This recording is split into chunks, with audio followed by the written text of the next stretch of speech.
আসসালামু আলাইকুম রহমতুল্লাহ বারকাতু। আশা করি আপনারা সবাই ভালো আছেন। আল্লাহর অশেষ রহমতে আমিও ভালো আছি, আলহামদুলিল্লাহ।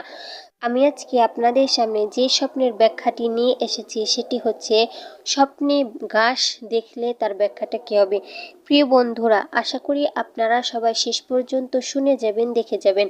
স্বপ্নে ঘাস দেখলে তার ব্যাখ্যাটা হবে, দর্শনকারী অতি শীঘ্রই স্বর্ণরূপী সম্পদের মালিক হবে। মুহাম্মদ ইবনে সিরিন রহমতুল্লাহি আলাই এই কারণে শুকনা ঘাসের ব্যাখ্যা দিতেন স্বর্ণ দ্বারা।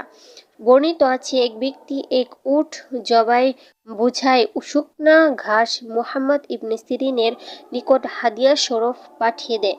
দীর্ঘ সময় উক্ত ঘাসের প্রতি তাকিয়ে থেকে তিনি বলতে থাকেন, আহা, ঘাসবাহী এই উট যদি রাতের বেলা স্বপ্নযোগে পাওয়া যেত।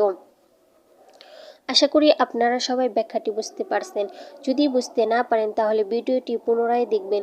যদি তাও বুঝতে না পারেন তাহলে কমেন্টে বলে যাবেন। ভালো থাকুন, সুস্থ থাকুন। আসসালামু আলাইকুম ওয়া রাহমাতুল্লাহ।